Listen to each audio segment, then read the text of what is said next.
नमस्कार साथियों, मैं मनीष मेवाल आप सभी का आपके अपने चैनल में तहे दिल से स्वागत और अभिनंदन करता हूं। मैं उम्मीद करता हूं कि आप सभी शानदार, जबरदस्त और जिंदाबाद होंगे और आप सभी की कक्षा 12 की जो तैयारियां हैं वो बेहतर चल रही होंगी। इन तैयारियों को और बेहतरीन बनाने के लिए आज हम लोग पढ़ रहे हैं कक्षा 12 की अर्थशास्त्र का समष्टि अर्थशास्त्र का अध्याय 3 मुद्रा और बैंकिंग, और आज उसका है लेक्चर नंबर 2। लेक्चर नंबर 1 हम लोगों ने कंप्लीट कर लिया है और आज लेक्चर 2 में हम लोग क्या क्या पढ़ने वाले हैं, तो आइए शुरू करते हैं। आज हम लोग पढ़ेंगे मुद्रा का विकास, कि ये जो मनी है ये कैसे आया, कहां से इसकी शुरुआत हुई, क्या बात थी, थोड़ा बहुत जो ओवरव्यू है वो अपन पढ़ेंगे। फिर मुद्रा का अर्थ क्या होता है और उसकी जो परिभाषा है वो जानेंगे। ठीक है, बड़ी इंटरेस्टिंग चीज है ये भी आज। और फिर जो आज का हमारा जो मेन काम है या जो मेन टॉपिक हमारा वो है मुद्रा के कार्य या फंक्शंस ऑफ मनी। ओके, अब इससे पहले वस्तु विनिमय प्रणाली के लिए हम लोग लेक्चर 1 में पढ़ चुके हैं और फिर हम लोग अब आज बात कर रहे हैं मुद्रा की। चलिए, मुद्रा का विकास। इससे पहले, इसको शुरू करने से पहले एक बच्चे ने कमेंट करा था कि सर आपने जो पढ़ाया है वो एनसीईआरटी में नहीं मिला हमें। ठीक है बेटा, मेरी बात सुनिए। देखिए, वस्तु विनिमय प्रणाली जो है एनसीईआरटी में एक वर्ड दे रखा है कि ये वस्तु विनिमय प्रणाली होती है। अब देखिए, ये हमारी जिम्मेदारी होती है कि आपको उस चीज को पूरा डिटेल में अच्छे से समझाया जाए। क्लास 12th है, बोर्ड एग्जामिनेशन है, तो हम ये चाहते हैं कि अगर क्वेश्चन इतने में से बन सके तो आपके पास नॉलेज इतना होना चाहिए जिससे कि आपका क्वेश्चन का जो दायरा है ना वो ना छूटे, आपको हर क्वेश्चन आप अटेम्प्ट कर पाओ। और लेक्चर बनाने से पहले एनसीईआरटी अलग अलग बुक्स लेकर के हम बैठते हैं और उसमें से जो बेस्ट और इजी लैंग्वेज में आप लोगों के लिए होता है वो मैं आप लोगों के लिए लेकर के आता हूँ। ओके, इसके अलावा एक चीज आपको और, कि मैंने वस्तु विनिमय प्रणाली इतनी डिटेल में क्यों पढ़ाई।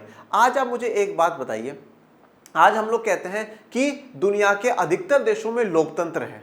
ओके, आप मानते हैं इस बात को, भारत में भी लोकतंत्र है, अमेरिका में भी लोकतंत्र है, ऑस्ट्रेलिया में भी लोकतंत्र है, आज दुनिया के अधिकतर देशों में लोकतंत्र है। अब अगर हम सवाल ये पूछे कि लोकतंत्र क्यों आया, तो अब लोकतंत्र क्यों आया इसके लिए हमें पहले के इतिहास में जाना पड़ेगा कि भाई पहले राजतंत्र, तानाशाही या मिलिट्री के शासन ये सब हुआ करते थे। इसमें लोगों की नहीं सुनी जाती थी, लोगों के ऊपर अत्याचार हुआ करता था, लोगों का शोषण हुआ करता था। तो अब राजतंत्र हटकर के लोकतंत्र आया। लोकतंत्र क्यों आया? क्योंकि राजतंत्र में कुछ ना कुछ कमियां थी। भैया पहले का सिस्टम हटा तब नया सिस्टम आया, तो पहले का क्यों हटा? क्योंकि कुछ ना कुछ कमियां थी। तो आज आपके दिमाग में ये सवाल उठ सकता है ना कि सर मुद्रा कब से, ये मनी कब से, ये पेपर वाले नोट, ये सिक्के कब से सर, और कब से? बता दिया भाई अब से, और फिर बता दिया तो क्यों सर, पहले कौन सी व्यवस्था चलती थी?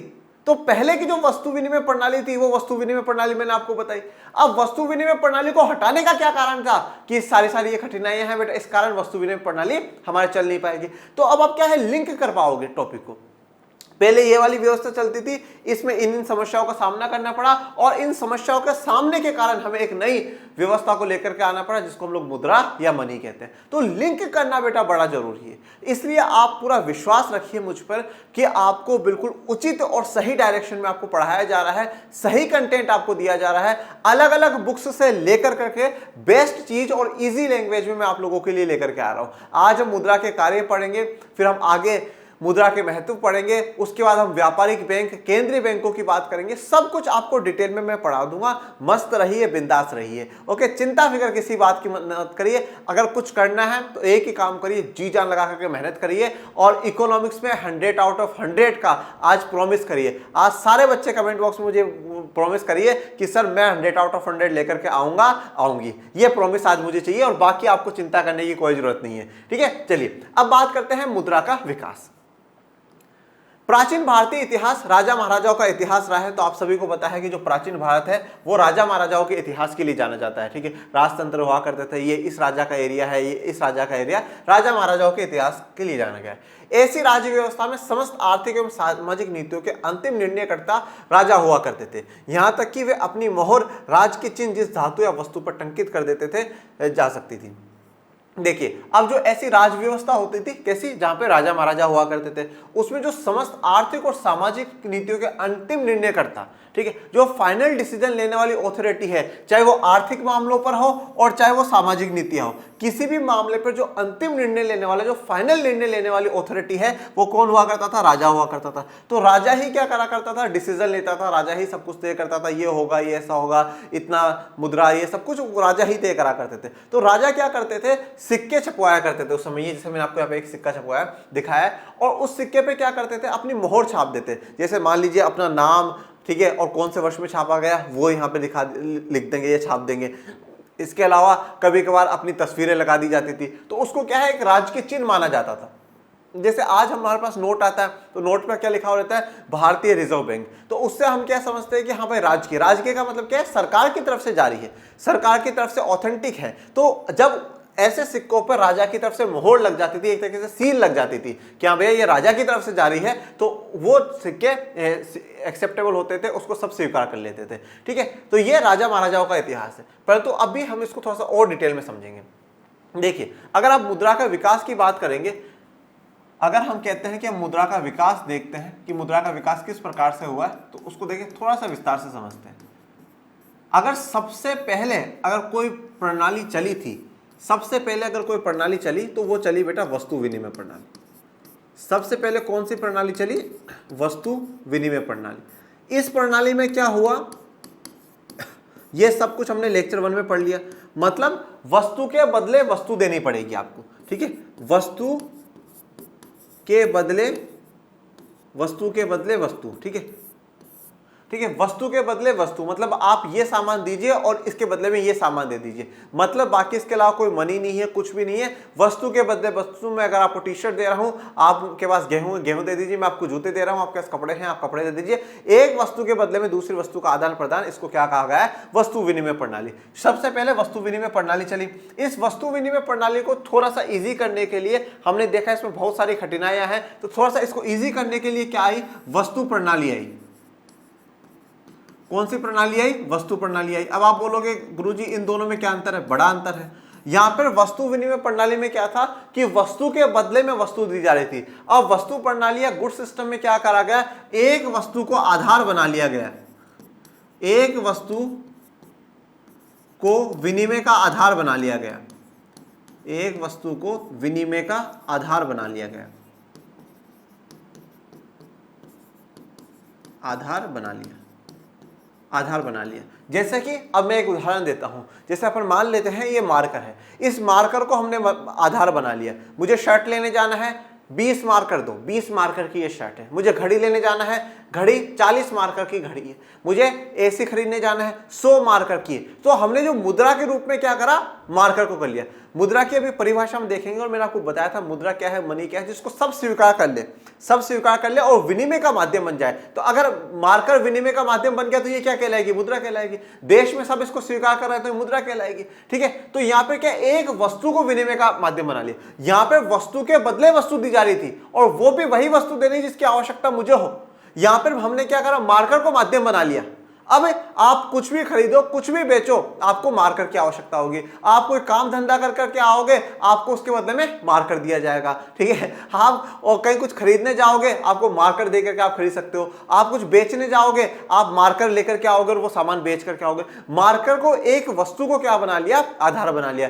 जैसे कि पहले के समय में क्या हुआ करता था, जो जानवर है, जो उनकी चमड़ी हुआ करती थी, उसको आधार बना लेते थे, क्या भाई ये वस्तु देनी है। ठीक है, और समय समय पे इन वस्तुओं में परिवर्तन करते गए कि भाई ये ऐसे ऐसे वस्तु होगी। इसके अलावा अगर आपने कभी कोडिया देखी हो, ठीक है, कोडी आती है बेटा, वो मैं दिखा तो नहीं सकता आपको यहाँ पे, ठीक है, एक्चुअली में अवेलेबल नहीं है। वो समुद्र में मिला करती है और इतनी सी आती है। और अगर आप देखेंगे कभी कभार, अगर शादी देखिए, कभी किसी को शादी होती है और उसमें ना जब ये गीत गाए जाते हैं तो जनरली महिलाएं वो एक डोरा बांधती है, उस डोरे में भी वो एक कोडी लगी हुई होती है। अगर आपने देखी हो तो मुझे बताना कमेंट बॉक्स में, ठीक है, नहीं तो आप कोडीज सर्च करिएगा, आपको शायद मिल भी जाएगा। तो वो कोडीज है ना, वो कोडी भी काफी समय तक क्या हुआ था कि एक मुद्रा के रूप में काम कर रही थी कि हाँ भाई ये कोडियां हैं, 10 कोडी 20 कोडी इतनी सी आती है, इतनी सी कोडी आती है। ठीक है, 10 कोडी 20 कोडी 40 कोडी, उसको भी वस्तु प्रणाली का आधार बनाया कि भाई इस वस्तु को आदान प्रदान करके हम कर सकते हैं। उसके बाद बात आई, फिर उसके बाद हम आगे बढ़े, वो है धातु मुद्रा। धातु मुद्रा में क्या है कि जो ऐसी मुद्रा जो कि धातु से बनी हो, मतलब सिक्के आ गए। यहां पे सारी जो बात हुई वो किसकी हुई, सिक्कों की हुई, कोइंस की हुई बेटा। यहां पर क्या हुआ, कोइंस बनना शुरू हो गए। जैसे कि अभी हमने राजा महाराजा वाला दौर दिखाया, वो कोइंस वाला दौर उस समय आ गया था। अब कोइंस के बाद जो फिर दौर आया, वो आया बच्चों पत्र मुद्रा का। फिर जो दौर आया वो आया पत्र मुद्रा का। या जिसको आज हम लोग क्या कहते हैं, पेपर मनी कहते हैं। या इसमें आप जितने भी नोट देखना चाहते हैं वो सारे के सारे नोट इसमें आ जाएंगे, 100 के, 10 के, 500 के, 1000 के, 2000, 4000, 5000, जो भी नोट देखना चाहते हैं वो पत्र मुद्रा में। पेपर मनी क्योंकि वो पेपर से बने होते हैं, वैसे पेपर से नहीं बने हुए होते, ठीक, उसमें काफ़ी अलग प्रकार की चीज़ें इस्तेमाल होती हैं। तो पत्र मुद्रा, पेपर मनी, इसमें क्या आ जाएंगे, नोट आ जाएंगे। और अगर हम आज एक आधुनिक की बात करें और भी आगे अगर हम लोग बढ़े तो हम क्या बात कर रहे हैं, हम ई मुद्रा की बात कर रहे हैं। किसकी बात कर रहे हैं, ई मुद्रा, ठीक है, ई मनी की। या इसमें क्या आ रहा है, डिजिटल ट्रांजैक्शन आ रहे हैं, जो कि सारे डिजिटली लेन देन हो रहे हैं। जैसे कि फॉर एग्जांपल अभी ये गूगल पे, फोन पे, पेटीएम, ये सब चल रहा है। तो हम क्या करते हैं, हमारे पास जेब में पैसा थोड़ी है, हमारे पास पेपर नोट थोड़ी है, हमारे पास सिक्के थोड़ी है। हम तो क्या कर रहे हैं, मोबाइल निकाला, स्कैन करा, ये डिजिटल ही हो गया। मेरे अकाउंट से सीधा उस व्यक्ति के पेमेंट करने वाले के अकाउंट में पहुंच गया। That's the great thing. तो ये क्या है, ये मुद्रा का विकास हो रहा है, मनी का विकास हो रहा है। हमने वस्तु विनिमय प्रणाली से शुरू करी, फिर हम वस्तु प्रणाली की तरफ पहुंचे, फिर धातु मुद्रा आई, फिर पत्र मुद्रा आई और फिर ई मुद्रा आई। ओके, अब देखो बच्चों, धातु मुद्रा का एक बहुत बड़ा नुकसान होता है। क्या नुकसान होता है वो मैं आपको थोड़ा सा बता देता हूं, फिर हम आगे बढ़ेंगे। धातु मुद्रा में हमेशा एक बात ध्यान रखना, कोई भी चाहे सिक्का बने चाहे नोट बने, उसकी दो प्रकार की वैल्यू होती है बेटा, ठीक है। कोई भी सिक्का बने या कोई भी नोट बने, उसकी दो प्रकार की वैल्यू होती है।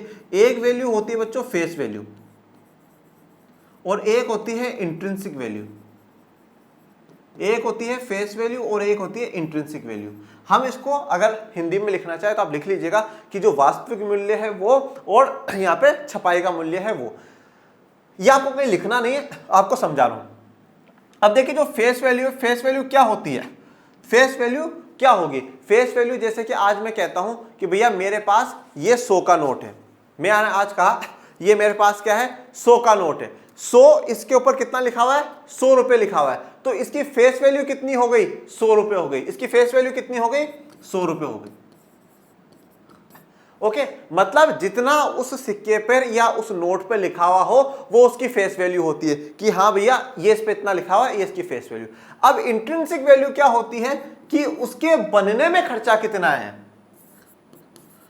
बनने में खर्चा कितना आया है, बनने में जो खर्चा लगता है उसको इंट्रिंसिक वैल्यू या छपाई वाली जो वैल्यू है वो कही जाती है। जैसे हम कहते हैं कि जो 2000 के नोट बनते थे, उन 2000 के नोट की फेस वैल्यू कितनी होगी, 2000, और उनके बनने पर, एक नोट के बनने पर 2 रुपए 64 पैसे के करीबन का खर्चा आता था। लगभग हम कह सकते हैं 3 रुपए खर्च होते थे एक नोट को बनाने पर, ठीक है ना। तो ऐसे क्या है फेस वैल्यू और इंट्रिंसिक वैल्यू। फेस वैल्यू हुआ है जो सिक्के पर या नोट पर लिखी हुई मिले, और इंट्रिंसिक वैल्यू या छपाई मूल्य वो होता है बेटा जो उसके छापने में या उसके बनाने में खर्चा होता है। अब पहले के समय धातु मुद्रा में क्या हुआ करता था कि राजा महाराजा अपनी नामों, अपनी शानो शौकत को बनाए रखने के लिए सोने का, सिक्के का हमें बिल्कुल क्या करना है, हम लोगों को बिल्कुल क्लियर हम लोगों को करना होगा। ओके, तो हम बिल्कुल क्लियर करेंगे। तो अब क्लियर करने के लिए क्या हुआ कि राजा महाराजाओं ने बहुत अच्छे अच्छे सोने के सिक्के छाप दिए, तांबे के सिक्के छाप दिए, और अब सोने के सिक्के छपे, तांबे के बने। अब लोगों ने लगाया दिमाग।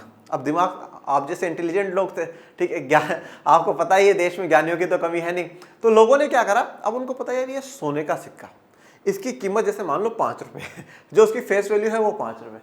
अगर मैं सोने को पिघला कर करके मैं मार्केट में बेचूंगा तो मैं ज्यादा सिक्के कमा लूंगा। तो अब वो लोग क्या करने लगे, जब आपका फेस वैल्यू कम हो और उसका इंट्रिंसिक वैल्यू ज्यादा हो, मतलब अगर आप उसको गला कर करके उसको निकालेंगे तो ज्यादा हो जाएगा। ऐसे ही तांबे है, उसकी जो फेस वैल्यू हुआ करती थी वो कम हुआ करती थी और वो ज्यादा हुआ करती थी। लोग क्या करते थे, सोने को, तांबे को, इनको पिघला करके उसको बना करके उसको बेचा करते थे, ज्यादा प्रॉफिट कमाया करते थे। तो जब राजा महाराजाओं को ये चीजें पता चली तो उन्होंने फिर क्या करना शुरू करा, फेस वैल्यू को तो रखा ज्यादा और जो इंट्रिंसिक वैल्यू है उसको करा कम। अगर इंट्रिंसिक वैल्यू ज्यादा हो जाती तो समस्या हो जाती। ये देश की और विश्व के लोगों की कहानियां हैं जो इस प्रकार से करा करते थे, ठीक है। परंतु अब भी हमें मुद्रा के विकास को ध्यान रखना है। वस्तु विनिमय प्रणाली, वस्तु प्रणाली, धातु मुद्रा, पत्र मुद्रा, और आज जो हम बात कर रहे हैं वो ई मुद्रा की बात पे है। चलिए अब इसका अर्थ है, हम इसकी परिभाषा जान लेते हैं। मुद्रा को अंग्रेजी में मनी कहते हैं, ये तो सबको पता है, ठीक है। मुद्रा को अंग्रेजी में मनी कहते हैं और मनी के बारे में पढ़ाने वाले को मनी सर कहते हैं, ठीक है। इस मनी शब्द की व्युत्पत्ति लैटिन भाषा के मोनेटा शब्द से हुई थी। तो ये मनी शब्द की उत्पत्ति कहां से हुई, जो लैटिन भाषा का शब्द है मोनेटा, वहां से हुई थी। इसकी कहानी बड़ी इंटरेस्टिंग है, ठीक है। मोनेटा देवी जूनो का दूसरा नाम है। तो भैया ये जो देवी जूनो है इनको देख लीजिए, ये देवी जूनो है। इन देवी जूनो का दूसरा नाम जो है वो मोनेटा है। रोम के इतिहास में देवी जूनो को स्वर्ग की देवी माना जाता है, ठीक है, स्वर्ग की देवी माना जाता है देवी जूनो को, और इनका नाम मोनेटा है। और ऐसा मानना है कि जैसे देवी जूनो स्वर्ग में सारी सुख सुविधाएं देती हैं, स्वर्ग की देवी है, स्वर्ग की देवी महान होती है, ठीक है, तो वो सारी सुख सुविधाएं देती है, तो उनके द्वारा ही ये सब कुछ बनाया गया है, उनके द्वारा ही ये मनी बनाया गया है। तो ये मनी भी क्या है, सारा सुख हमें देता है। आज हम सब कुछ पैसे से खरीद सकते हैं, हमें जो आवश्यकता, जो चीज जरूरी हो वो हम सब कुछ यहाँ पैसे से खरीद सकते हैं। तो देवी जूनो की बात करिए। अब ये बात आपको कहीं नहीं मिलेगी, ये बात स्पेशली मैं आपको बताना चाहता हूं, जैसे कि जब आप कभी किसी को मनी के बारे में बताओ ना, तो आपको नॉलेज हो कि मनी शब्द आया तो आया कहां से। प्राचीन रोम में देवी जूनो को स्वर्ग की रानी कहकर संबोधित किया जाता था। जो प्राचीन रोम है उसमें जो देवी जूनो है, जिनको मोनेटो भी नाम है उनका, उनको स्वर्ग की रानी, ठीक है, स्वर्ग तो आप सभी जानते हैं, तो स्वर्ग की रानी कहकर के याद किया जाता था। उनका विचार था कि देवी जूनो स्वर्ग का आनंद देने वाली देवी है। ठीक उसी प्रकार देवी जूनो के मंदिर में बनाई गई मुद्रा सिक्का भी स्वर्गीय सुखों को देने वाला है। तो ये मानना था कि जो देवी जूनो है वो स्वर्ग का आनंद देने वाली देवी है, इसलिए उनके दरबार में बनाए गए सिक्के, उनके मंदिर में बनाए गए सिक्के भी क्या है, स्वर्गीय सुखों को देने वाले हैं। मतलब स्वर्ग के सारे सुख हम धरती पर ही ले लेंगे, क्योंकि अगर हमारे पास मुद्रा होगी, अगर हमारे पास मनी होगा, अगर पैसा होगा तो। ओके, तो ये मनी की अर्थ है। अब मनी की परिभाषा पर आ जाइए। अब अगर आपसे कोई भी पूछ ले कि मुद्रा की परिभाषा बताइए, तो यह है भैया आप लोगों के सामने मुद्रा की शॉर्ट एंड स्वीट परिभाषा। मुद्रा एक ऐसी वस्तु है, क्या बोला है, वस्तु है, उस वस्तु में कुछ गुण होने चाहिए और वो गुण अगर है तो वो मुद्रा हो जाएगी। ओके, वो मुद्रा हो जाएगी। कौन कौन से गुण? सबसे पहला है विनिमय के माध्यम। अगर कोई भी ऐसी वस्तु जो कि वस्तुओं के आदान प्रदान के लिए माध्यम बन सके, वो हमारे लिए मुद्रा कहलाएगी। जैसे वस्तु प्रणाली में हमने कोडी को बना लिया, हमने मार्कर को बना लिया, किसी भी चीज को, तो वो भी क्या हो गई, मुद्रा हो गई। तो वस्तु के विनिमय के माध्यम में, उसका अलावा मूल्य का मापक, मतलब हर वस्तु का मूल्य तय कर सके। भाई टी शर्ट 100 रुपए, घड़ी 50 रुपए, इस प्रकार से। स्थगित भुगतानों के मान, भविष्य में हम पेमेंट कर सके, मतलब उधार वाली व्यवस्था हो, ठीक है, उधार वाली व्यवस्था नहीं होगी तो काम नहीं चलेगा। मूल्य का संचय कर सके, वस्तु विनिमय प्रणाली में हम ये नहीं कर सकते थे, ठीक है। अब पर आज क्या है, आज मैं सब्जी को बेच करके पैसा रख सकता हूँ और पैसा मैं लंबे समय तक स्टोर करके रख सकता हूँ।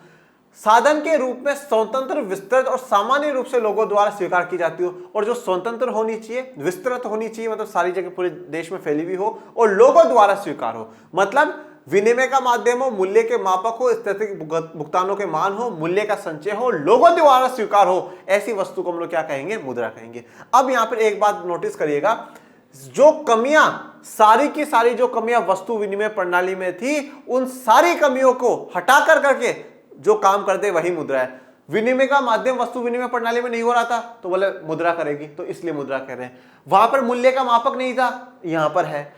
भुगतानों का मान वहां पर नहीं हो पा रहा था, उधार की बात ही नहीं कर पा रहे थे, यहां पर हो जाएगा। मूल्य का संचय वहां पर नहीं हो रहा था, यहां पर हो जाएगा। तो जिसने वस्तु विनिमय प्रणाली की कठिनाइयों को अच्छे से पढ़ा होगा, वो आराम से ऑटोमेटिकली खुद ही डेफिनेशन बना लेगा कि मुद्रा एक ऐसी वस्तु होती है जो विनिमय का माध्यम कर सके, मूल्य के मापक हो सके, संचय कर सके और भविष्य का भुगतान कर सके, और सभी लोगों द्वारा स्वीकार करने वाली वस्तु को मुद्रा कहेंगे। तो जिसने वस्तु विनिमय प्रणाली अच्छे से पढ़ ली है, उसके कठिनाई अच्छे से पढ़ ली, वो मुद्रा की परिभाषा खुद ही दे देगा।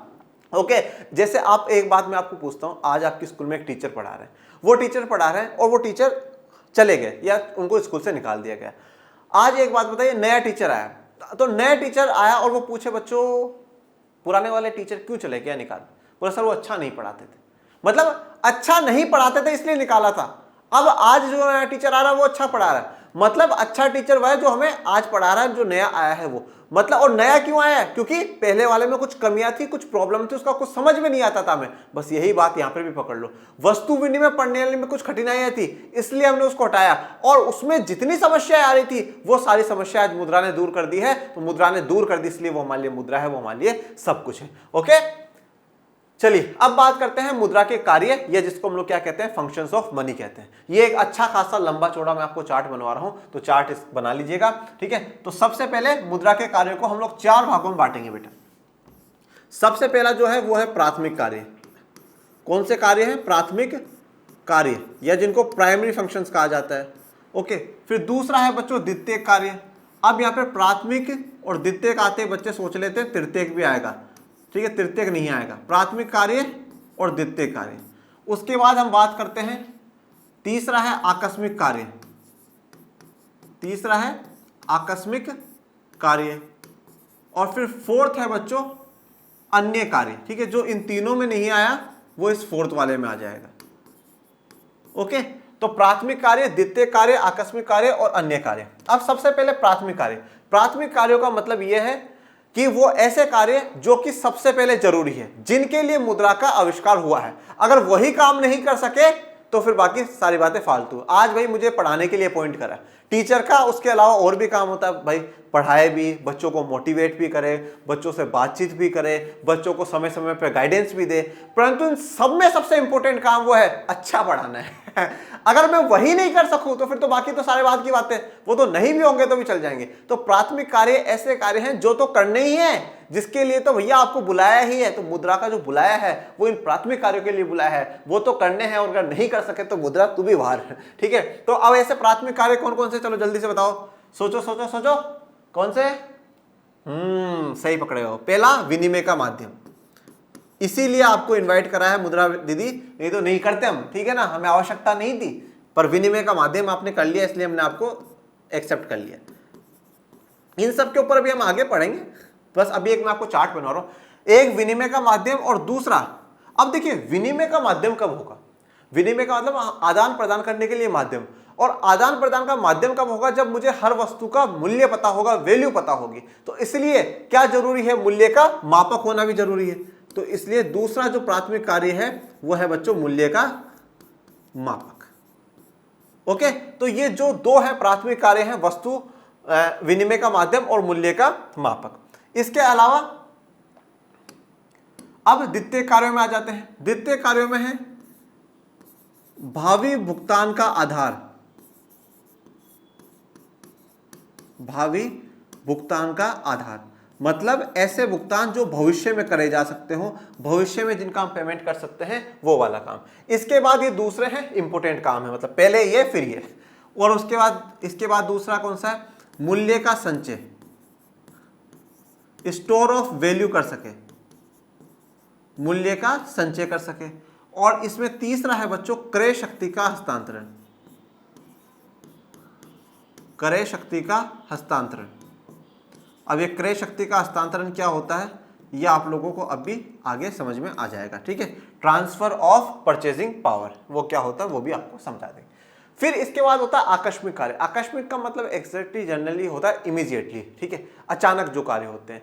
ओके, और वैसे अगर आपने कभी किसी का डेथ का वो आपने देखा न्यूज़पेपर में आता है आर्टिकल, आज इनका आकस्मिक निधन हो गया, मतलब अचानक निधन हो गया। निधन तो अचानक ही होता है, ठीक है, पता थोड़ी चलता कि हाँ नहीं आप मरने वाले हैं। आकस्मिक, तो आकस्मिक मतलब जो इमीडिएटली अचानक हो जाता है, ठीक है। अगर पॉलिटी पड़ी इमरजेंसी वाला, हाँ इमरजेंसी की तरह, ठीक है। तो आकस्मिक, अगर ये आकस्मिक आपको याद नहीं रहे तो कोई दिक्कत नहीं है, आप इस वाले को हटाइएगा और अन्य कार्य में सारे पॉइंट जोड़ दिएगा, कोई दिक्कत वाली बात नहीं, ठीक। अब आकस्मिक में कौन कौन सा है? एक है राष्ट्रीय आय का वितरण, राष्ट्रीय आय का वितरण, बेटा राष्ट्रीय आय का वितरण किया जा सकता है, ठीक है। डिस्ट्रीब्यूशन ऑफ नेशनल इनकम हो सकता है। उसके अलावा साख का आधार है, साख का आधार, साख मतलब उधार, उधार का आधार बन गया है, मतलब पूरी बैंकिंग व्यवस्था वो है वो इसी मनी के कारण टिकी हुई है, नहीं तो बैंकिंग व्यवस्था भी नहीं होती। राष्ट्रीय आय का वितरण साख का आधार हो जाएगा। और एक है संपत्ति की तरलता, ये भी बड़ा इंपॉर्टेंट है, संपत्ति की तरलता। ओके, अब इसके बाद जो है दो हमारे पास रहेंगे अन्य कार्यों में। दो अन्य कार्यों में कौन कौन से बच्चों?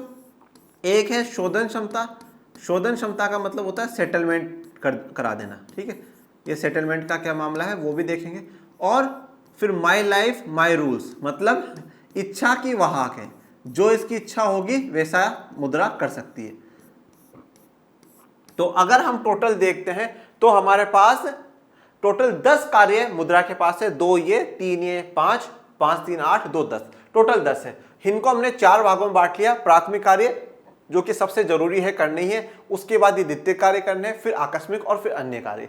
अगर किसी भी बच्चे को आकस्मिक वाला याद नहीं रहे तो आप अन्य कार्य जोड़ करके ये लिख दीजिएगा। ओके, और अन्य कार्य में भाई ये 2 और ये 3 तो आप जरूर जरूर लिखिएगा ही लिखिएगा। इनमें से अगर आपको 1-2 कम भी कर देंगे तो भी फर्क नहीं पड़ता है, पर ये 5 तो आपको चार्ट में जरूर मेंशन करने ही है, चार्ट में जरूर लिखने ही है। और इसके अलावा आप इस वाले को हटा दीजिएगा, अन्य कार्य डाल करके भी हेडिंग छोड़ देंगे तो भी दिक्कत नहीं है, और उसमें इनमें से 1-2 आप यूं एरो बना करके लिख देंगे तो बड़ा ही अच्छा होगा। अब हम इनको एक एक को डिटेल में पढ़ते हैं। ये वाला चार्ट ऐसा है बच्चों, अगर 5 मार्क्स का क्वेश्चन आता है और इसमें आप ये चार्ट बना करके आ जाते हो तो 2 मार्क्स तो आपके वहीं तय हो जाएंगे, क्योंकि टीचर को लगेगा यार गजब पढ़ा है बच्चे ने, इतना लिख रहा है, और फिर आगे का वो पढ़ेगा तब तक वो पूरे में से पूरे ही दे देगा। चलिए, तो अब हम एक एक को डिस्कस करते हैं। सबसे पहला है विनिमय का माध्यम, ठीक है, exchange medium, medium of exchange है ये एक ऐसा महत्वपूर्ण कार्य है जो इसकी प्रमुख पहचान भी है। समस्त प्रकार के लेन देन मुद्रा के माध्यम से ही संपन्न होते हैं, क्योंकि मुद्रा में सर्वग्राह्यता का गुण विद्यमान होता है। देखिए, ये एक महत्वपूर्ण कार्य है, प्राथमिक कार्य है, तो ये सबसे इंपॉर्टेंट कार्य है, सबसे महत्वपूर्ण कार्य है, और इसी के कारण इसकी क्या है, पहचान भी है। क्योंकि भैया वस्तु विनिमय प्रणाली में सबसे बड़ी समस्या तो यही थी ना कि विनिमय करने में, आदान प्रदान करने में बड़ी समस्या आ रही थी। अब यह आदान प्रदान करने में जो है वो हमें बिल्कुल क्या करना है, क्लियर हम लोगों को करना है। लेन देन मुद्रा के माध्यम से संपन्न होते हैं, क्योंकि मुद्रा में सर्वग्राह्यता का गुण विद्यमान होता है। सर्वग्राह्यता का मतलब क्या है कि यूनिवर्सल एक्सेप्टेबिलिटी है, सब उसको स्वीकार कर लेंगे। ऐसा नहीं, मैंने क्या कहा, 500 रुपए आज आप मुझे दोगे, मैं मना नहीं करूंगा, मैं आपको दूंगा, आप मना नहीं करोगे। परंतु 2016 के में जो नोट बंद करे गए हैं वो लोगे क्या, नहीं ले सकते, वो बंद कर दिए जाएंगे। सर्वग्राह्यता होती है, सब उसको एक्सेप्ट कर सकते हैं, और सब एक्सेप्ट क्यों करते हैं, क्योंकि वो विधि के द्वारा, कानून के द्वारा जारी करा हुआ होता है। तो आज हमारे देश में नोट सिक्के जो भी चल रहे हैं वो भारत सरकार की तरफ से जारी है, और भारत सरकार की तरफ से ये काम कौन कर रहा है, भारतीय रिजर्व बैंक कर रहा है। बड़ी अर्थव्यवस्था में वस्तु विनिमय अत्यंत कठिन कार्य है, क्योंकि उच्च कीमतों के कारण व्यक्तियों को अपने आधिक्य के विनिमय के लिए योग्य व्यक्ति की तलाश करनी पड़ती है। अब बड़ी अर्थव्यवस्था, मैंने आपको पहले लेक्चर में कहा था कि वस्तु विनिमय प्रणाली पहले चल गई, क्यों, क्योंकि लोग कम हुआ करते थे। दूसरी बात, लोगों की ज्यादा आवश्यकताएं नहीं थी। लोगों ने, हाँ भाई मैं किसान हूं, मैं सबके लिए गेहूं उगाऊंगा, मैं टेलर हूं, मैं सबके लिए कपड़े बना दूंगा, मैं जूते बनाने वाला हूं, मैं सबके लिए जूते बना दूंगा। तो ये छोटी मोटी अर्थव्यवस्था हुआ करती थी, ज्यादा लोगों की आकांक्षाएं नहीं है, ज्यादा लोगों की जनसंख्या नहीं है, तो चल जाता था। परंतु अब बहुत बड़ी अर्थव्यवस्था है, और उन बड़ी अर्थव्यवस्थाओं में वस्तु विनिमय बहुत ज्यादा कठिन है, हम नहीं कर सकते, वस्तु विनिमय प्रणाली नहीं चल सकती। क्यों नहीं चल सकती, क्योंकि उच्च कीमतों के कारण व्यक्तियों को अपने आधिक्य, आधिक्य का मतलब क्या होता है, सरप्लस। सरप्लस का मतलब होता है जो आपके पास एक्स्ट्रा हो, ठीक है, जो आपके पास एक्स्ट्रा हो। जैसे आपने कोई चीज, जैसे मान लीजिए 100 किलो गेहूं उगाया, 100 में से मान लीजिए 20 किलो जो है आपने अपने घर के लिए रख लिया, पूरे साल खाने के लिए। अब 80 किलो क्या है बेचने के लिए, तो वो 80 किलो क्या है, सरप्लस है, एक्स्ट्रा है। तो वो एक्स्ट्रा है ना, उसके विनिमय के लिए योग्य व्यक्ति की तलाश करनी पड़ती थी कि अरे यार किसको गेहूं चाहिए, किसको गेहूं चाहिए, किसको गेहूं चाहिए, वो ढूंढूं, फिर वो मेरे अनुसार मुझे वो वस्तु दे जिन वस्तुओं की मुझे आवश्यकता है। तो ढूंढना थोड़ा सा मुश्किल हुआ करता था, तो इसलिए वस्तु विनिमय प्रणाली अब बड़ी अर्थव्यवस्थाओं में नहीं चल सकती।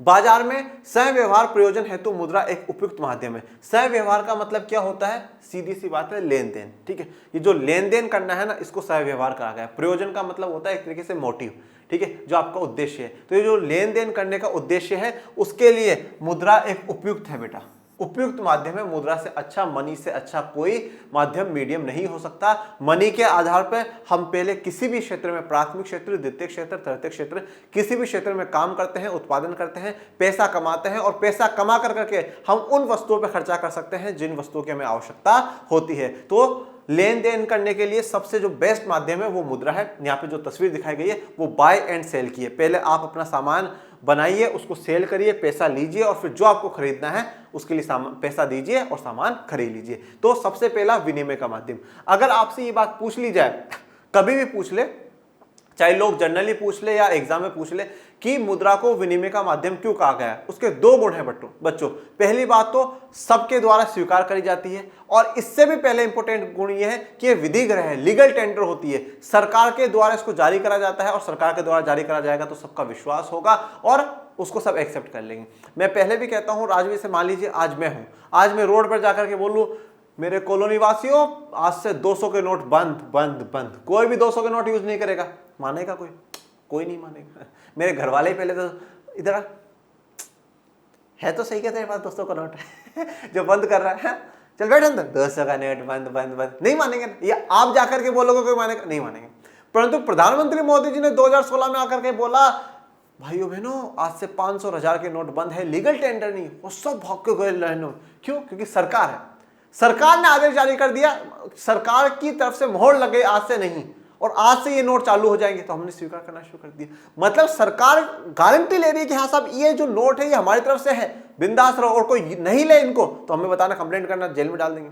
तो सरकार की तरफ से जब उस पर गारंटी लग चुकी है कि हाँ भाई हम कह रहे हैं इसको यूज करो और यही लेन देन के लिए यूज होगा, ये नोट नहीं होंगे, तो भैया फिर हमें करना पड़ता है। तो जब सरकार की तरफ से मोहर लग जाती है ना बच्चों कहीं पे, तो फिर उस चीज को यूज करना आसान हो जाता है। तो विनिमय का माध्यम के दो कारण है, एक तो विधिग्रह है, लीगल टेंडर होता है, और दूसरा सब स्वीकार कर सकते हैं। सब स्वीकार इसलिए करते हैं क्योंकि वो विधिग्रह होता है। दूसरा है बच्चों मूल्य का मापक, मेजर ऑफ वैल्यू। सभी वस्तु और सेवाओं का मूल्य मौद्रिक इकाई के रूप में अभिव्यक्त किया जा सकता है। ठीक है, तो कोई भी वस्तु या सेवा हो, उसका जो मूल्य है, उसकी जो वैल्यू है, हम मौद्रिक इकाई में दिखा सकते हैं, मतलब मॉनेटरी फॉर्म में दिखा सकते हैं। भैया मार्कर 20 रुपए का, टी शर्ट 500 रुपए की, घड़ी 200 रुपए की, जींस 800 रुपए की, इस प्रकार से हम मौद्रिक मुद्रा के फॉर्म में हम उसको शो कर सकते हैं, अभिव्यक्त कर सकते हैं। मुद्रा के माध्यम से वस्तु का मूल्य निर्धारण संभव होता है।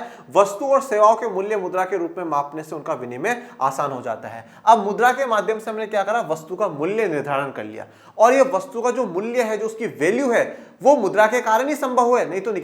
देखिए वैल्यू का अर्थ क्या है, वैल्यू मतलब वो कितनी कीमती है, और कितनी कीमती है हम किस चीज से पता लगाते हैं, हम प्राइस से पता लगाते हैं कि हाँ साहब ये पेन 10 रुपए का, ये पेन 100 रुपए का, तो उसकी वैल्यू ज्यादा है, उसकी वैल्यू ज्यादा है। क्यों ज्यादा है? क्योंकि उसकी कीमत ज्यादा है।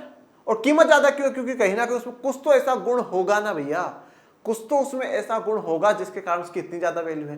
तो यहां पर हम जो मूल्य बात करते हैं, हम वैल्यू की बात करते हैं बेटा, कि उसकी वैल्यू हम तय कर पाए। और वैल्यू कैसे तय करते हैं? हम जनरली वैल्यू तय करते हैं उसकी प्राइस से, उसकी कीमत से, और कीमत जो हम लगा पाएंगे वो सिर्फ और सिर्फ मुद्रा में ही संभव है और कहीं भी संभव नहीं है। और जब हमने उसका मूल्य तय कर दिया, उसकी कीमत को तय कर दिया बच्चों, तो उससे क्या हुआ, विनिमय करना हमारे लिए आसान हो गया। जैसे मैंने यहाँ पे दिखाया है कि भैया ये प्राइस लिखी हुई है, ये वाली प्राइस लिखी हुई है, ये वाली इतनी प्राइस लिखी हुई है, इतनी प्राइस लिखी हुई है। और सबसे अच्छी बात एक को, अगर मुद्रा नहीं होता तो जैसे मेरी मम्मी हो गई, मेरे घर की लेडीज हो गई, और बाकी हो गए, या जेंट्स में भी किसी में ये गुण हो तो कि भैया जो बार्गेन कर पाते हैं वो नहीं कर पाते हैं। अगर मुद्रा नहीं आती तो मेरी मम्मी किसी को ये नहीं कह पाती कि नहीं नहीं भैया 100 का नहीं, मैं तो 80 का ही खरीदूंगी, देना हो तो दो, नहीं तो मत दो। तो ये गुण भी फिर शायद नहीं होता महिलाओं में अगर मुद्रा नहीं आती है। तो ये भी आप लोग इसमें लिख सकते हैं, लिखना मत, मैं मजाक कर रहा हूँ। चलिए, राष्ट्रीय आय की गणना भी सरल हो जाती है, तो हम आसानी से राष्ट्रीय आय की गणना भी सरल हो जाती है।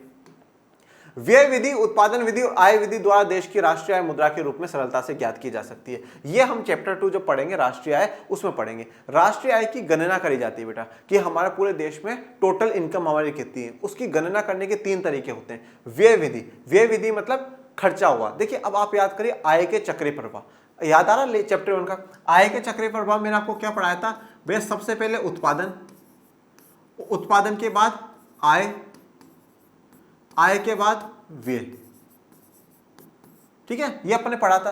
तो अब राष्ट्रीय आय की गणना करने की भी 3 ही विधियां हैं। या तो टोटल खर्चा कितना हुआ इस वाले स्तर पे, इस वाले स्तर पे आप कैलकुलेट कर लो, अच्छा इतना खर्चा हुआ है तो इतनी इनकम होगी। क्यों? क्योंकि एक का खर्चा दूसरे के लिए इनकम है, और मैं खर्चा कब कर रहा हूं, जब मेरे पास इनकम आ रही है। तो अगर इतना खर्चा हो रहा है मतलब देश की इतनी इनकम है। चलो यहां पे मत करो, उत्पादन विधि से कर लो, टोटल देश में इतने रुपयों का उत्पादन हुआ, इतनी वस्तु, इतनी सेवाओं का जो बाजार मूल्य, इसका इतना उत्पादन, मतलब इतनी इनकम होगी लोगों की। जब ये बेचे जाएंगे तो लोगों के पास इतना पैसा आएगा। ठीक है भैया, यहां पे नहीं करो तो आय पे, चलो भैया हर एक एक व्यक्ति को कितना कितना पैसा मिला है, इतना इतना मिला है, तो आय पे। तो राष्ट्रीय आय की गणना करने के 3 विधि है, व्यय विधि, उत्पादन विधि और आय विधि। इन्हीं से राष्ट्रीय आय की गणना करी जाती है, और वो भी मुद्रा के रूप में ही करी जाती है। अब देखिए आय के चक्रीय प्रवाह आपके कहां पर काम आया है, चैप्टर 3 में भी काम आया है। ओके, अब यहां से जो है हमारा द्वितीय कार्य हो गए, वो दोनों प्राथमिक हो गए। अब यहां से द्वितीय, भावी भुगतानों का आधार, ऐसे आर्थिक सौदे जिनका भुगतान भविष्य में किया जाना है, तो मुद्रा ऐसे भावी भुगतानों के लिए आधार प्रदान करती है। ठीक है, कि भैया हम आज पेमेंट नहीं करेंगे, हम फ्यूचर में पेमेंट करेंगे। और आज तो अगर आप देखो तो इकोनॉमी जो हमारी अर्थव्यवस्था ज्यादातर ऐसे ही चल रही है। भैया मुझे गाड़ी खरीदनी है, मेरे पास पैसे नहीं है, कोई बात नहीं सर आपके पास पैसे नहीं है, ये आप लीजिए, गाड़ी ले जाइए और हर महीने इतना इतना पैसा जमा करा दीजिएगा। भविष्य में हम पेमेंट कराने की बात कर रहे हैं, हम आज पेमेंट नहीं दे रहे हैं। और ये कैसे पॉसिबल है? मुद्रा आई है, मनी आई तभी पॉसिबल है, नहीं तो वस्तु विनिमय प्रणाली में तो ये वाला गुण था नहीं। अर्थात भविष्य में उस वस्तु की कीमत का अनुमान लगा लिया जाता है, अतः मुद्रा स्थगित भुगतान के आधार के रूप में भी कार्य करती है। ठीक है, तो भविष्य में उस वस्तु की कीमत का अनुमान लगा लिया जाता है। जैसे मान लीजिए कि मैं 1 लाख रुपए की गाड़ी खरीद रहा हूं, 1 लाख रुपए की गाड़ी है, परंतु मैंने बोला भैया मेरे पास आज अभी तो पैसे हैं नहीं। तो बोले भैया सर कितने दिनों में चुका दोगे? मैंने बोला 2 साल में चुकाऊंगा, हर महीने इतना इतना दूंगा। बोला अच्छा 2 साल में इतना इतना चुकाओगे? बोला 20,000 रुपये और एक्स्ट्रा, 20,000 रुपये और एक्स्ट्रा। मतलब क्योंकि 2 साल के बाद लगभग इसकी जो कीमत हो जाएगी वो 1,20,000 तक की पहुंचेगी, तो कम से कम हमें भी थोड़ा फायदा होना चाहिए। अब इससे बेचने वाले को ये फायदा हुआ कि 20,000 एक्स्ट्रा मिल गए, खरीदने वाले को ये फायदा हुआ कि एक साथ उसके पास पैसा नहीं था, थोड़ी थोड़ी किस्तें कर करके उसने दे दी, गाड़ी भी आ गई और पैसा भी हाथ से निकल गया। ये सब चीजें देखिए, इनमें समझाने वाला ऐसा कुछ भी नहीं है, आपको सब पता है, आप सब कुछ जानते हैं। हम किसी से उधार लेते हैं, हम कोई सामान खरीदते हैं, आप सारी बातों को छोड़िए। जनरली जो परचूनी की दुकान होती है, जैसे मैं अपनी फैमिली का बताता हूं, हमारे कॉलोनी में परचूनी की दुकान है, हम उनसे सामान लेते हैं और फिर महीने के एंड में जाकर करके हम उनको पूरा पेमेंट कर देते हैं। हाँ भाई पूरे महीने में आपके 5,000 का, 10,000 का, 15,000 का जो भी सामान है हम पेमेंट कर देते हैं। तो हम क्या कर रहे हैं कि हम भविष्य में पेमेंट करेंगे, मतलब उधार का आधार जो तय हुआ है वो पैसा हुआ है, ये वहां पे वस्तु विनिमय नहीं थी। जनता के विभिन्न प्रकार के ऋण जैसे गृह ऋण, शिक्षा ऋण, उद्यम ऋण आदि का लेन देन आसान हो जाता है। तो हम किसी भी प्रकार का जो उधार लेते हैं या हम जिसको लोन कहते हैं बेटा, वो लोन पॉसिबल हुआ। चाहे हम होम लोन लो घर बनाने के लिए, बच्चों की शिक्षा के लिए लोन लो, बिजनेस के लिए लोन लो, वो सब कुछ क्या है इसी के कारण, मुद्रा के कारण ही संभव हो पाया। जैसे मैंने यहाँ पे दिखाया, ये मुद्रा का ट्रांसफर कर रहे हैं। मुद्रा मूल्य संचय का साधन है। ठीक है, अब स्टोर ऑफ वैल्यू है, मूल्य को संचय करके रखा जा सकता है। मुद्रा के माध्यम से किसी ऐसी वस्तु जिसका टिकाऊपन कम है बेचकर उसके मूल्य को भविष्य के लिए संचित कर रखा जा सकता है। जैसे अब हमने वस्तु विनिमय प्रणाली में पढ़ा था कि भाई आज अगर मैं सब्जी का उत्पादन करने वाला व्यक्ति हूं तो मुझे सब्जी शाम तक बेच करके जानी ही पड़ेगी, चाहे उसके बदले में मुझे मनचाहा वस्तु मिले या ना मिले, चाहे लोग वही वस्तु दे जाए जिसकी मुझे आवश्यकता ही नहीं हो, पर फिर भी बेचनी पड़ेगी। क्यों? क्योंकि सब्जियां खराब हो जाएगी। परंतु आज क्या है, अगर आज कोई ऐसी वस्तु जिसका टिकाऊपन कम है, मतलब वो कम समय तक चल पाएगी, कम समय तक टिक पाएगी, जैसे कि सब्जी हो गई, दूध हो गया, फल फ्रूट हो गया, ये सब कुछ। अब क्या होगा, अब व्यक्ति ऐसा तो है नहीं कि भाई बिल्कुल कोई फ्री में ले जाएगा, हाँ कुछ ना कुछ तो देके जाएगा, 100 की है तो 80 दे जाएगा, 70 रुपए दे जाएगा। अब वो जो पैसे मेरे पास आ रहे हैं उनको मैं स्टोर करके रख सकता हूं, मैं 5 साल 10 साल 20 साल तक पैसों को जोड़ जोड़ करके रख सकता हूं। तो मूल्य को संचय करना, देखो यहां पे क्या बोला, वैल्यू, मूल्य शब्द मैंने अभी समझाया था ना, वैल्यू है बेटा, वैल्यू को संचय करा जा रहा है। रुपए को, कीमत को संचय नहीं करा जा रहा। कीमत तो हो सकता है कि 1 साल बाद 100 की जगह 120 हो, हम वैल्यू को, जो पैसा है वो पैसा तो उतना ही रहेगा, 10 रुपए का नोट 10 का ही रहेगा, 20 का नोट 20 का रहेगा, उसकी जो वैल्यू है, ऐसा तो है नहीं 20 का नोट बंद हो जाएगा, नहीं चल रहा, और नहीं चल रहा है तो ऐसा तो है नहीं हम चेंज नहीं कर पाएंगे, चेंज तो कराने जा सकते हैं, वैल्यू तो रहेगी ना, वैल्यू हमेशा रहती है। तो वो वैल्यू को बनाए रखने की बात यहां पर हो रही है। मूल्य संचय तथा बड़े पैमाने पर उत्पादन संभव हो पाता है और मुद्रा द्वारा क्रय की गई जमीन, मकान, सोना, चांदी एवं बॉन्ड इत्यादि के रूप में मुद्रा का संचय किया जा सकता है। और आज हम मूल्य अलग अलग चीजों के रूप में संचय कर सकते हैं। मेरे पास पैसा है, मैंने जमीन खरीद करके रख दी, अब वो जमीन के रेट बढ़ते जा रहे हैं, रेट बढ़ते जा रहे हैं, उसकी जो वैल्यू है वो बढ़ती जा रही है, तो मैंने वैल्यू को स्टोर करके रखा हुआ है। मैंने कोई सोना चांदी खरीद लिया, सोना चांदी की रेट बढ़ती जा रही है। मैंने पैसा लिया, बैंकों में जमा करा दिया, उसका इंटरेस्ट बढ़ता जा रहा है। मैं वैल्यू को संचय करके उसकी जो वैल्यू है उसको बनाए रखा हूं, बल्कि वैल्यू को बढ़ा ही रहा हूं। ओके, फिर है क्रय शक्ति का हस्तांतरण। क्रय शक्ति का मतलब क्या होता है? देखिए, क्रय का मतलब होता है बेटा खरीदना, क्रय विक्रय सुना होगा आपने, ठीक है, खरीदना। क्रय शक्ति मतलब खरीदने की ताकत, ठीक है, इसको हम लोग कहते हैं परचेजिंग पावर। क्या कहते हैं बेटो? परचेजिंग पावर, परचेज करने की पावर। आपको किसी वस्तु को या सेवा को खरीदने की कितनी पावर है। अब ये कैसे पता चलेगा कितनी पावर है? जेब में जितना पैसा उतनी ही पावर। अगर जेब में 1 रुपया है तो 1 रुपये तक की वस्तु खरीदने की ही ताकत है आप में, और अगर आपकी जेब में 1 करोड़ रुपए है तो 1 करोड़ रुपए जितनी वस्तु खरीदने की आप में ताकत है। ये परचेजिंग पावर है बेटा, कि आप किसी वस्तु या सेवा को कितनी खरीद सकते हो। तो कैसे पता चलेगा आपके पास कितना पैसा है? उसका हस्तांतरण, हस्तांतरण का मतलब क्या होता है? ट्रांसफर कर देना, मतलब किसी दूसरे को दे देना, दूसरी जगह दे देना, वो खुद के पास नहीं। तो क्रय शक्ति का हस्तांतरण इसको समझते हैं। मुद्रा के द्वारा एक व्यक्ति अपने द्वारा संचित क्रय शक्ति को आसानी से दूसरे व्यक्ति को हस्तांतरित कर सकता है, बिल्कुल कर सकता है। जैसे मान लीजिए कि आज 50,000 रुपए मैं आपको देता हूं, तो ये 50,000 रुपए मेरे पास पावर थी मैं किसी भी चीज को खरीद सकूं, पर ये 50,000 रुपए मैंने आपको दे दिए। मतलब जो पावर मेरे पास थी खरीदने की, वो मैंने किस में को ट्रांसफर कर दी? आपको ट्रांसफर कर दी करी ना।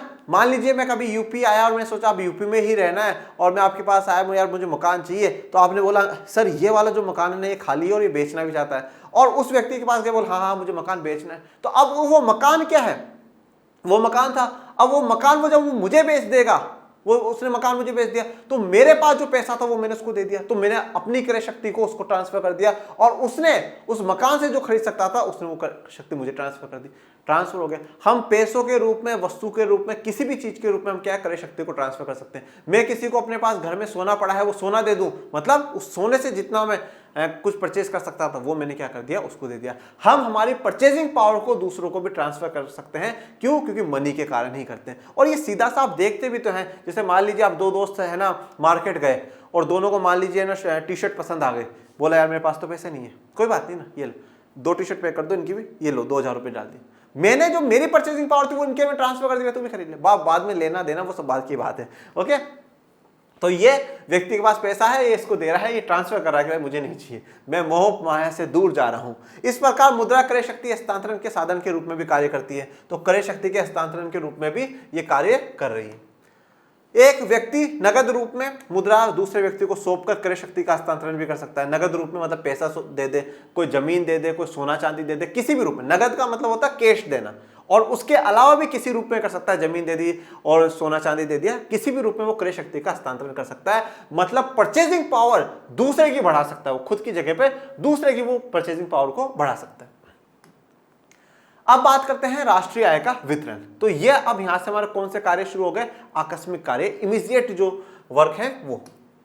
वर्तमान युग में बड़े पैमाने पर उत्पादन और उपभोग किया जाता है, जो कि मुद्रा के माध्यम से ही संभव है। तो आज बड़े पैमाने पर उत्पादन किया जा रहा है, खूब प्रोडक्शन होता है, और ज्यादा प्रोडक्शन होता है तो ज्यादा उपभोग होता है, लोग उपभोग करते हैं। और ये सब कुछ किसके कारण संभव हो पाया? मुद्रा के कारण ही संभव हो पा रहा है। राष्ट्रीय आय का अनुमान भी मुद्रा के मूल्य से लगाया जाता है, तथा कुल उत्पादन से प्राप्त मूल्य का समाज के विभिन्न वर्गों को भुगतान भी मुद्रा से ही संभव है। देखिए, अब सबसे पहले तो ये जो बड़े पैमाने पर उत्पादन, ये मुद्रा के कारण क्यों?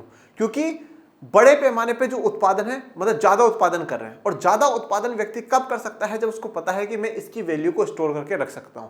तो ये जो स्टोर करने वाली जो वैल्यू है, जो मूल्य संचय था, ये वस्तु विनिमय प्रणाली में नहीं था पर अब है। तो इसलिए लोग ज्यादा उत्पादन कर रहे हैं और फिर उसका लोग उपभोग कर रहे हैं। और दूसरी बात, उत्पादन के जितने भी साधन हैं, जैसे कि भूमि हो गया, श्रम हो गया, पूंजी हो गया, इन सबका भी जो पारिश्रमिक होता है, जो इनके रिटर्न में दिया जाता है, वो मुद्रा में ही दिया जाता है। तो इसलिए उत्पादन के सभी कारक भी तभी काम कर रहे हैं जब उनको कुछ मिल रहा है, और वो भी मुद्रा आई है तभी उसी के कारण मिल रहा है, नहीं तो नहीं मिल पाता, मतलब सही से नहीं मिल पाता। अब बात सही है।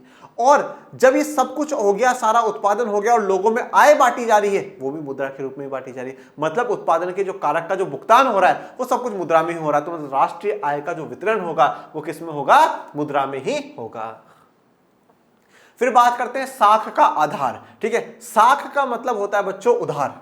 ठीक है, साख का मतलब क्या है? उधार। तो अपन इसको आसान भाषा में लिख सकते हैं उधार का आधार। ठीक है, अब देखिए साख का अर्थ क्या होता है। अगर कहीं पर भी आपको शब्द मिले, ऋण, उधार, साख, लोन, ये सब एक ही बात होती है बेटा। सबका मतलब ये है कि हम उधार लेकर के आए हैं। ठीक है, हम कंगाली की हालात में हैं और हम दूसरे से पैसा लेकर के आए हैं, वो है। साख शब्द को समझेगा कि साख होता क्या, इंग्लिश में इसको क्रेडिट कहते हैं। साख का मतलब होता है बेटा, अकाउंट्स में अगर आप पढ़ेंगे तो साख को कहा जाता है गुडविल कहा जाता है बेटा। साख मतलब आपकी इमेज कैसी है, आपकी रेपुटेशन कैसी है। अब आप बोलोगे सर जी पैसे को रेपुटेशन से कैसे जोड़ा गया? आज एक बात देखिए, एक गांव में व्यक्ति है, आज उसकी बहुत अच्छी इमेज है, वो चाहे पैसा थोड़ा कम कमाता हो, उसकी इमेज बहुत अच्छी है, उसका व्यवहार अच्छा है, उसको किसी तरह का कोई गलत शौक नहीं है, उसकी गांव में बड़ी इज्जत है, अच्छा है, मतलब उसकी एक अच्छी इमेज पूरे गांव में बनी हुई है ना। तो अब अगर मान लो वो व्यक्ति किसी के पास उधार लेने जाएगा तो लोग उसको आसानी से उधार दे देंगे, क्योंकि उनको पता है यार व्यक्ति बढ़िया है, इंसान बढ़िया है, अच्छा व्यक्ति है, कोई गलत शौक नहीं है, हाँ पैसे थोड़े कम कमाता है परंतु समय पे लौटा देगा, अच्छा व्यक्ति। साख के कारण, उसकी अच्छी इमेज के कारण उसका कितना पेमेंट दे सकते हैं कितना नहीं, ये हमने तय करा कि हम उसको उधार दे सकते हैं या नहीं दे सकते। अब मान लो एक व्यक्ति पैसा तो बहुत कमाता है, खूब अच्छा ठीक ठाक पैसा कमा लेता है, परंतु उसको शराब का उसको शौक है, किसी से भी उसकी गांव में अच्छे से बनती नहीं है। अब मान लो कभी उसको पैसे की जरूरत पड़ गई, वो किसी व्यक्ति का जाएगा सब, अरे भाई नहीं नहीं तुझे नहीं देना भाई, तेरा भरोसा थोड़ी, तू लौटाएगा नहीं।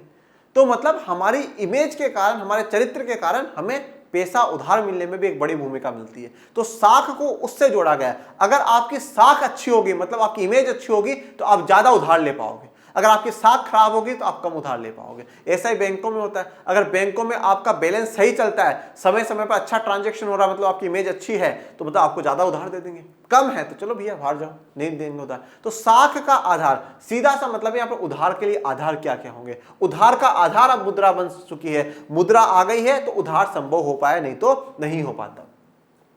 बाजारीकरण के इस दौर में बैंकों और वित्तीय संस्थाओं द्वारा अनेक प्रकार के ऋण उपलब्ध करवाए जाते हैं तथा जमाओं को भी स्वीकार किया जाता है। तो बैंक हो गए, बाकी जितनी वित्तीय संस्थाएं हो गई, वो लोगों से पहले जमा स्वीकार करती है, जमा लेती है और फिर लोगों को ऋण उपलब्ध करवाती है। ये सभी कार्य मुद्रा के माध्यम से ही संपन्न हो सकते हैं। ओके, तो यहाँ पे जैसे बैंक की तस्वीर दिखाई है, पैसा घूम रहा है बच्चों। फिर बात करते हैं संपत्ति की तरलता। इसको कहा जाता है बेटा लिक्विडिटी। तरलता का मतलब होता है लिक्विडिटी। अब लिक्विडिटी या क्या होता है, लिक्विड जिसको हम लोग कहते हैं, जैसे पानी है, पानी लिक्विड होता है, ठीक है, तरल पदार्थ होता है। आपने कक्षा 10 तक की विज्ञान पढ़ी होगी, तो उसमें आपने पढ़े होंगे 3 प्रकार के पदार्थ होते हैं, ठीक है। एक होता है सॉलिड जिसको ठोस कहा जाता है, एक होता है गैसियस जो गैस वाला होता है, और एक होता है तरल जिसमें लिक्विड होता है, जैसे पानी हो गई, छाछ हो गया, चाय हो गया, दूध हो गया, ये सारे तरल पदार्थ होते हैं। अब तरल पदार्थों की एक खासियत होती है बच्चों, आप उसको जैसे में भी डालोगे ना, वो वैसे में ही एडजस्ट हो जाएंगे। अगर आज मैंने ये पानी इस गिलास में डाल रखा तो पानी ने इस गिलास का आकार ले लिया। अगर इस पानी को मैं वाटर बोतल में डाल दूंगा, बोतल में डाल दूंगा, तो उसका आकार ले लेगा। इस पानी को अगर मैं यहां गिरा दूंगा तो वो यहां का आकार ले लेगा। ओके, पर ठोस में ऐसा नहीं होता ना, बिल्कुल भी नहीं होता। अब मैं इस टेबल को उठा करके गिलास में डालना चाहूं तो गिलास जैसा शेप थोड़ी ले लेगी टेबल, नहीं ले पाएगी। तो तरलता का मतलब, यहाँ पे तरल का मतलब क्या है, आपको कभी भी जहां भी डालोगे वो वहीं एडजस्ट हो जाएगा, ठीक है। वो लिक्विड है, कहीं भी एडजस्ट हो जाएगा, जिसमें डालोगे उसी का शेप वो ले लेगा। तो यहां पर संपत्ति की तरलता, लिक्विडिटी का मतलब यह है कि मनी के आने के कारण मनी किसी भी चीज को जल्दी से कन्वर्ट कर सकता है, जैसा आप चाहोगे। मुझे आज जमीन चाहिए, ये पैसा दिया, जमीन अपने पास। मुझे जमीन बेचनी है, जमीन बेची, पैसा अपने पास। तो ये सब कुछ पैसे के कारण हुआ। मतलब जैसा हम चाहते हैं वैसा हमारे साथ हो जाएगा। हम चाहते हैं नहीं साहब अपन को जमीन नहीं चाहिए, निकालनी है, निकाल दो, पैसा मिल जाएगा। मुझे सोना चाहिए, पैसा दिया, सोना आ गया। मतलब पैसा हर चीज को जल्दी से कन्वर्ट कर देगा। लिक्विडिटी उसमें तरलता है, जैसा आप चाहते हो वैसा ही शेप लेकर के वो आपके साथ चल पड़ेगा, ठीक है। आप जमीन का ले लो, आप सोने चांदी का कर लो, मतलब जल्दी से कन्वर्ट करने की एबिलिटी जो है वो किस में है बेटा, पैसों में है।